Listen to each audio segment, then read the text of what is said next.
Yeah, like you'd want to promote business. You want people from other companies from other countries. Make it easy.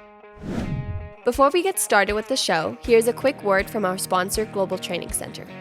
As trade compliance professionals, you want to make sure that your procedures and documentation are completed as correctly as possible to avoid any delays and possible fines. We provide a range of trade compliance courses that will fit your needs.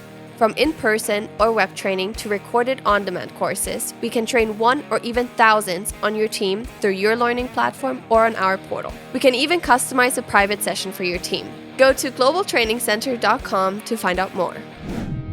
Welcome back, everyone. Thank you for joining us on this episode of Simply Trade. I guess just real quick, not disclaimers, but just get this out of the way. Housekeeping. Thank you very much for listening, and we really appreciate. We do actually look and follow the I don't want to call them analytics. That's what they call it. The analytics that we're going up. Where we keep on growing every week after week, which is really awesome. And so we really appreciate that. You know, that means that all of you are listening on a constant basis, because there's no way we're picking up that many listeners, brand new listeners every week. You know, we're picking up a good chunk, but not the whole chunk, you know, so thank you very much. But other than that, how are you doing, Andy? Doing great. I tell you, I'm excited about our show, and I keep saying it. We are so thankful to our listeners and to the networks that are running this. The one thing is, I guess we're getting pushing closer to 70 shows now, which is that is amazing. On publishing that, and we're still less than a year out of starting our show. So, folks, I guess you guys are liking what we're doing, because the show's going up, and it's positive. So anyway, I'm doing great. I'm excited about as far as what we're doing, and I'm also excited about today's show, because little tidbits before the show, I'm like, ooh, doggies, this is going to be a good conversation. Yeah, and I'm really happy to bring this next guest. So this is a record now for Simply Trade. We've had 3 guests from the same company already on this show, and that has not happened, yet. And so we're super excited, because we had the U.S. Representative, or not representative, but an employee from the U.S. side. She was one of our first podcasts. We talked about anti-dumping, and a little bit about Canada, because of the anti-dumping. And then we had a super fan who was on our show. She also works there. And then lastly, now we have the third person who resides and works and does trade compliance for Wayfair, I should say, who the company is for Wayfair in Canada. And so we've it is just thrilling to continue our growing our thought leaders. The people who talk about trade. This is great. That we're not having to resort to the same guests every week, and now we have a new one that we can actually bring her on when we need to. Also, in the future. So yeah, there you go. I'm looking for Meenu Rama, right? If I got that right. I love it. Welcome to our show, Meenu. This could be an exciting conversation, I think. Yeah, a little controversy, a little craziness, and you feel the Canadian sentiment right off when we had our little talk before we started. Well, it just for in full disclosure here, I was an expat working in Canada for 5 years, and Listen, I love Canada. I love the people. I've got, still to this day, we have some very, very good close friends. And as I told you, I brought home a baby Canuck. My daughter was born in Canada, and now she has she's here, she's married, and she just had she's got a 6-month-old so I'm a grandfather now. So anyway, all that to say, we're going to have some fun in the discussions and whatnot, and talking about imports, exports with Canada compliance and all that. So where would you like to start? Congratulations on becoming a grandfather, Andy. That's yeah. exciting news, definitely. I'm glad you know about Canada, so you're not going to ask me if I've got a moose in my backyard, because that's usually the question I get. That's usually my first thing, is I don't have a moose in my backyard. But excited to be here. I didn't know there were 3 of us from Wayfair that have made the journey onto the podcast. That's exciting stuff. So we had Bonnie, just a reminder, Bonnie Kirsch, we had Nina, and then now we have you. Oh, that's wonderful. That's amazing. Yeah. Part of that global trade compliance team. And by no means am I an expert on anything. I like to put that disclaimer out there as well.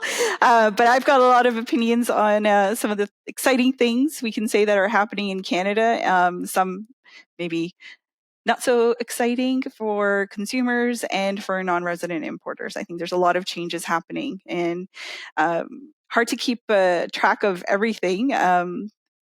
Just there's so much going on right now. Well, and there's a lot of things that, as far as the trade policies and the different things going on, it's like, Canada and U.S. are huge trading partners, and there's similarities, if I can say that. Great day in the morning. But then, we each have our own domestic issues. So let's talk about what do you want to start with, the non-resident, or should we start with something else? Sure, we can go with non-resident. I think like the 2 topics I thought of before coming on the podcast are directly related to non-resident importers as well. So maybe we should touch on value for duty first. There's some regulation changes happening there. Okay. All right. Before you go any further, folks, this is actually, if you do business in Canada, if you are shipping and selling goods into Canada, you really need to take note of this.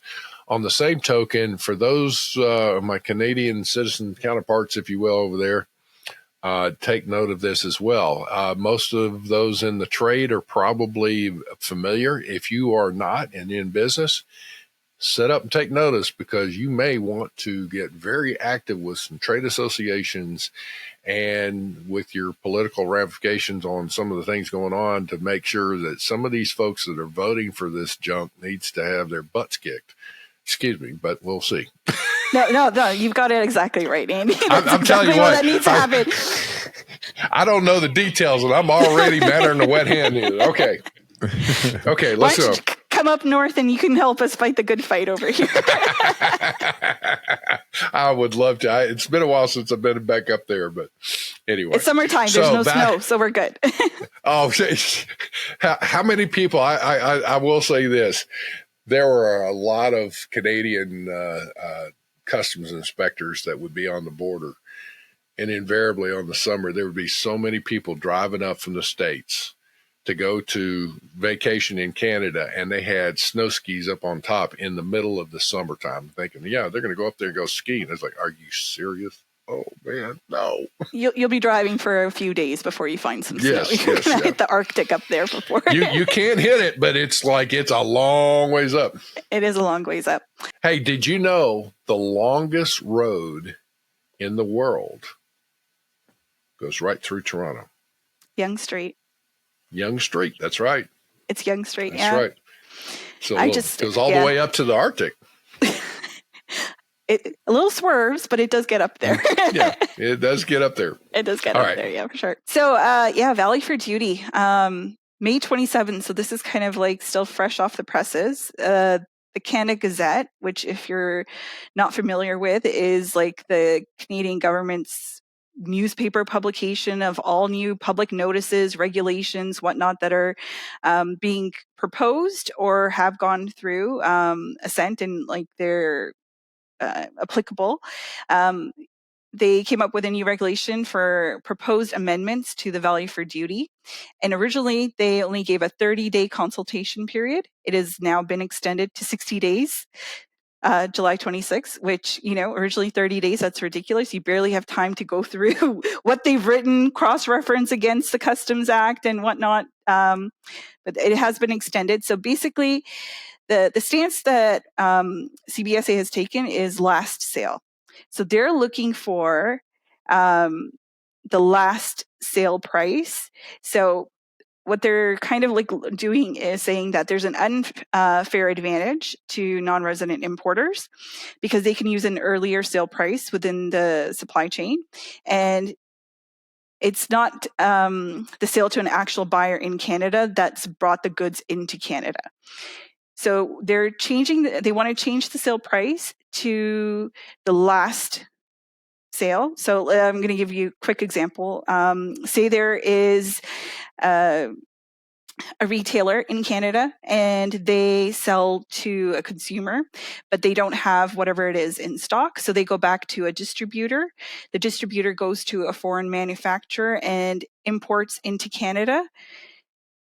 That distributor now is acting as the importer, needs to declare to the at the price that the consumer is paying that retailer, because that's the last sale in the chain of events that caused that good to be imported. Attention all trade geeks. The G-Tech conference is coming to Oklahoma City and you won't want to miss it. Mark your calendars for July 30th through August 1st and join us for a jam-packed event with expert-less sessions and networking opportunities. And guess what? The Simply Trade podcast will be recording live at the event. Don't miss this unique chance to be featured on a show and share your insights with fellow trade professionals. We'll see you in Oklahoma City, where trade compliance takes center stage. Go to www.ncbfaa.org and become part of the action.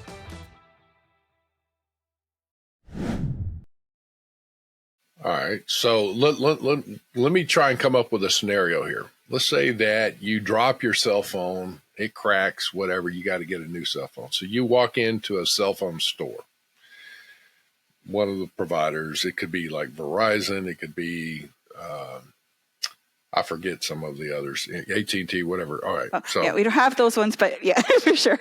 Okay, whatever. Cell phone company. All yeah. right. So you need a new phone. You look at what they have. You pick out what you want, but they don't have it in stock. So you know what? We'll have it shipped to your home. It's like, okay, great. They, in turn, look, and they don't have it in stock in a warehouse in Canada. So they turn around and they talk to their supplier, who in turn is getting it manufactured. So let's say it's manufactured in India, whatever. And so here it comes. It's coming in. And so it's the distributor says, we want you to ship this once it's made to customer address in Toronto, let's just say. The distributor is selling to the Canadian cell phone store, right? So the distributor now is selling there, but the goods are going straight to the end customer. So you've got a third party, and the distributor's acting as a non-resident importer. So, but the non-resident importer in this particular case is that the distributor, being the non-resident importer, is selling to the cell phone store, and the price, let's just say, is $100. And the cell phone store is selling it to the end customer, say, for $150. Okay? And the goods go straight to the end customer.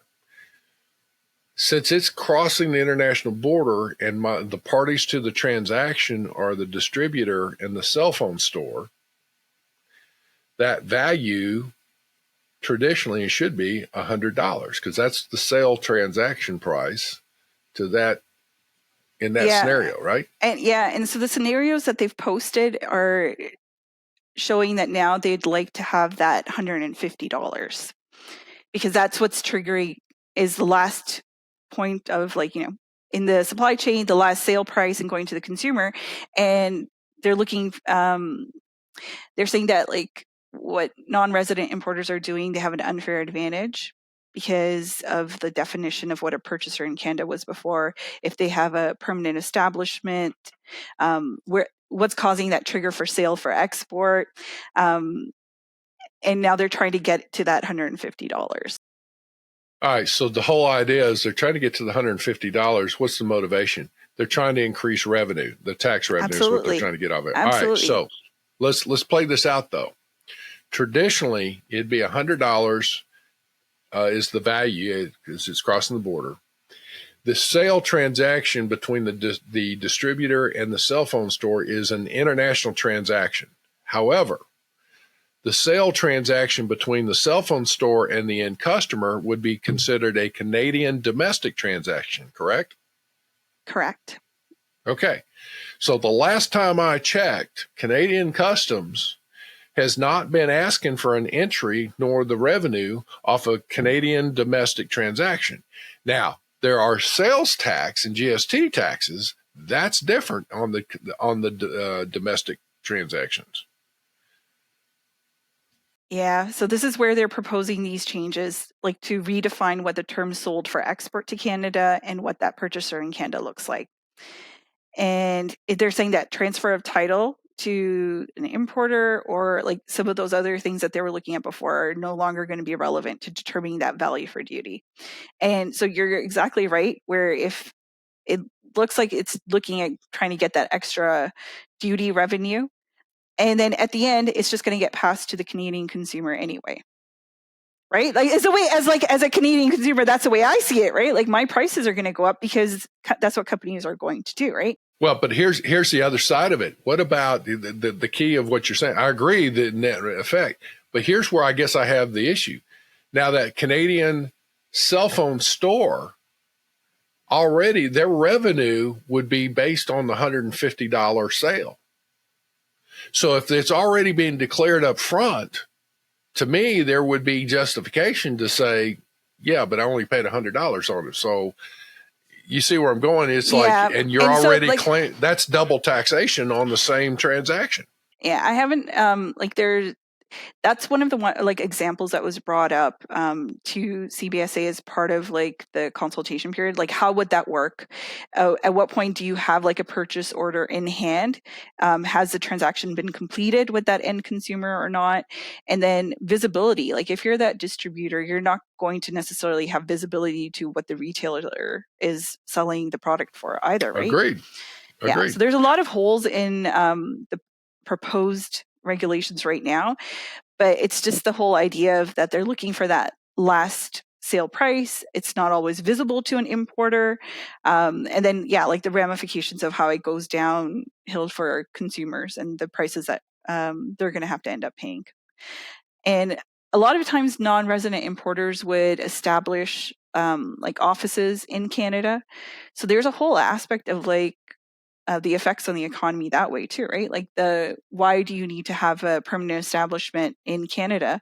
So you can move all those like local office jobs back to wherever you're located, right? Originally, which mostly is the United States, but for example, right? Like, there's a lot of ramifications of these changes that they're proposing. And I feel like not all of them are thought through. Well, and I can tell you that if the U.S. Trade Office comprehended some of this thing, I guarantee you there will be some retaliatory types measures taken. And one of them, where I think the trade-off on this is just where Canada's trying to squeeze a little bit more tax revenue off of things. In my opinion, it's false. It's a wrong scenario there, because you're undermining. Why would I even do business then with a Canadian company? They might as well just go straight. If you're going to force me to do the thing, they can say, well, forget that. You just order all your stuff now from the U.S. or from some other third party. Forget, bypass the local retailers there in Canada. That's where I see a lot of that coming into play. But the scenario there, as far as retaliatory, one of the things that would come into play, there is a huge number of jobs created in Canada over the fact that it's distribution, and they're doing the e-commerce direct to consumer in the U.S. primarily because foreign goods coming into the U.S., if they go into a foreign trade zone, do not have the opportunity to utilize the de minimis shipping. So pick and pack coming out. If you come out of a foreign trade zone into the U.S., you cannot use de minimis. You have to do a full entry on all those things. So there's a lot of companies that have set up distribution centers in Canada. So if you go through this other scenario where you're just jacking up prices, there would be, this could be a two-edged sword on something. He's like, well, yeah, you get your little extra tax revenue, but if the U.S. changes their regulations, then all those jobs will be pulled out of Canada and brought into the U.S.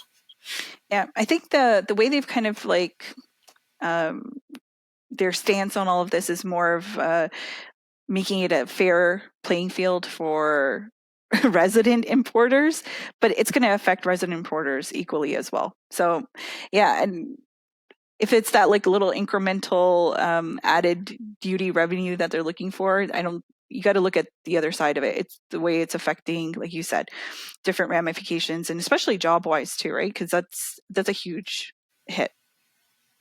Well, I will say, I think, somebody may say it's going to help resident importers. To me, I would have to have somebody explain that to me on their rationale from the Canadian government on this one. And so you got an invitation, somebody out there, to come in here, but I guarantee I'll part your hair with a hatchet on this one because it does not make sense. Here's the thing.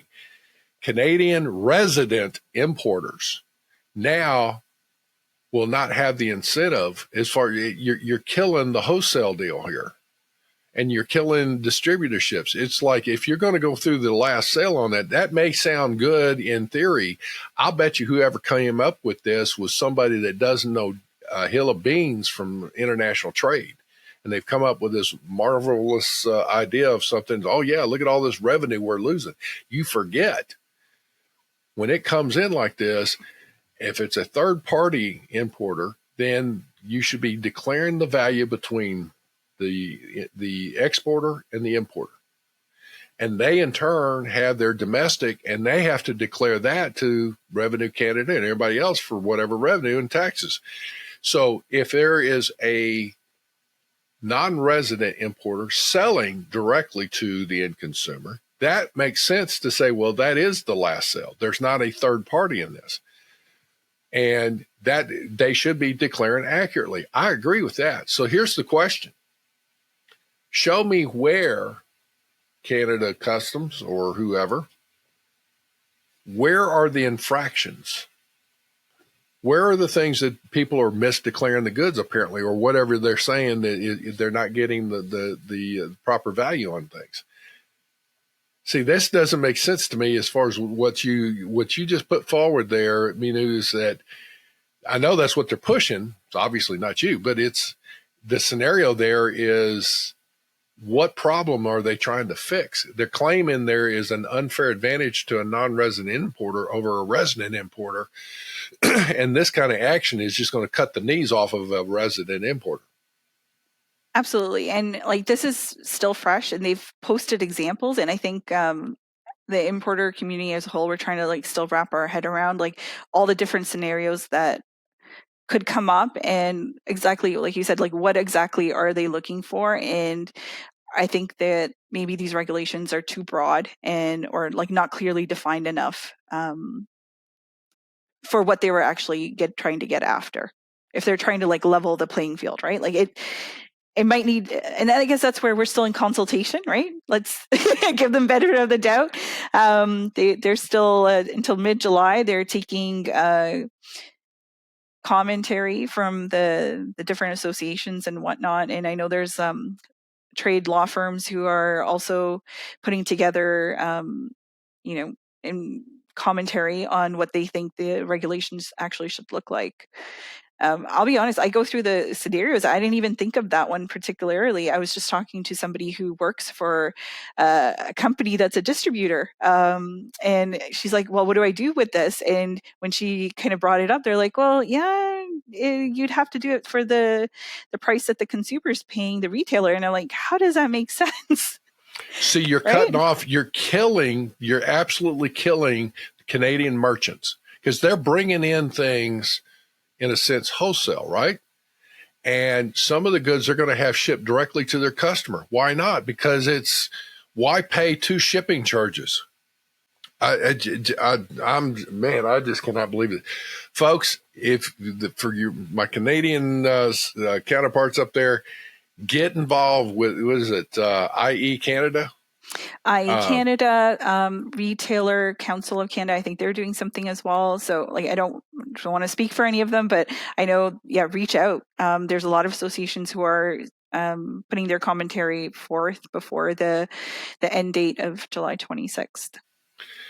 Definitely, you need to get involved in this quick, because this is coming right around the corner, and you do not want the Canadian government pushing forward with this kind of stuff, because they still haven't worked out a lot of the issues here, and you need to hammer this stuff out and make sure it's clear. And right now, it sounds like it's clear as mud. Absolutely. And Andy, I will say, as like just a Canadian citizen, as just like a consumer who likes to shop for stuff, hey, I want more variety. I want more people bringing things in, and I don't want to pay higher prices either, right? So like the fact that my choices are going to go down and I'm going to pay higher prices, like, it doesn't sound good to me. Well, the other thing is at the end of the day, they push through with that. You're not even going to get a kiss out of the deal. I mean, it's not good. Okay.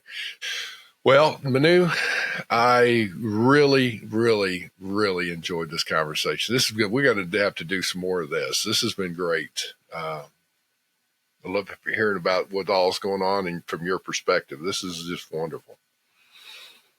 Yeah, it was great having the discussion. I'm definitely going to go back and like look through all the valid for duty, and just like, I'll send you the links to all the different scenarios they've posted. And maybe we'll have a secondary chat on this. We put that in the show notes, can't we, Lalo? But that would be cool, because we can put that in the show notes, and then people love to use that as a resource. Whether, again, like you said, it's what's in public. It's not like your opinion, or exactly. It's not like you're making things up. It's things that are there. So that would be cool, because our listeners like to go and the podcast, I don't know if you've ever noticed, have show notes, and on there we put links, and people love to click through those. So that would be nice if you can send us some stuff that you want to share. So, but yeah, that would be cool. Yeah, it's published by the Canada Gazette, so it's all out there. And they've actually like got scenarios and things posted there. But I think there's a lot of just good discussion happening. So definitely. I hate to say it, Google it, but like you can find a lot of stuff out there. There you go. Search it. Yeah. I love it.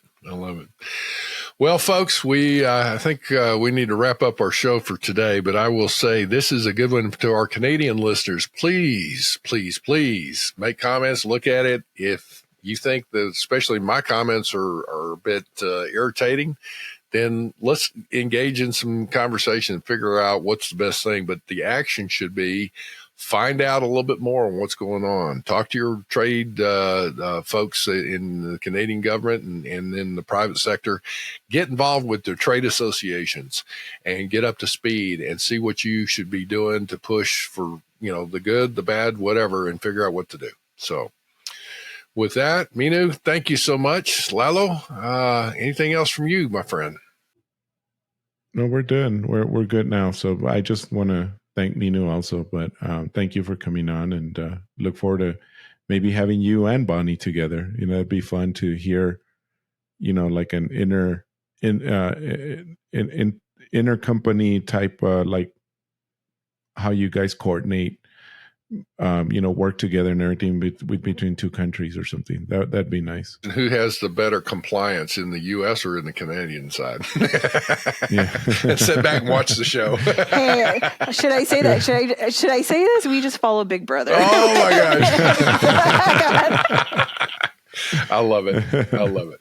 Hey, to the folks at Wayfair, the employees, the company, and all that, you are been a great company, and you've got some great people working for you. So thank you for allowing them to come on our show, but also to employing them and keeping them going. And your services are great. So, little plug there for Wayfair, and we need to get them as a sponsor, Lalo. I guess that would be good. Yeah, why not?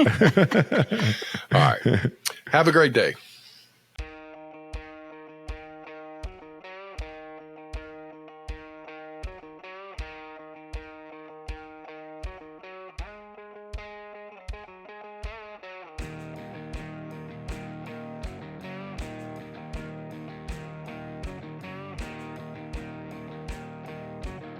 Thank you very much for joining us. Simply Trade is brought to you by the generous contributions of Global Training Center.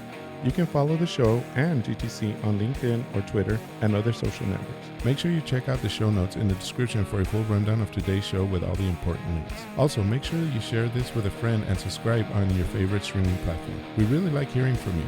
If you enjoyed the show, make sure to rate and review wherever you listen to this podcast. If you or someone you know would like to be a guest in the show or would like to sponsor Simply Trade or suggest any topic you would like for us to discuss, please contact us via email at simplytrade@globaltrainingcenter.com, or you can DM us on Twitter at simplytradepod. Thank you again for the privilege of your time. Happy trading. Simply Trade is not a law firm or an advisor. The topics and discussions conducted by Simply Trade hosts and guests should not be considered and is not intended to substitute legal advice.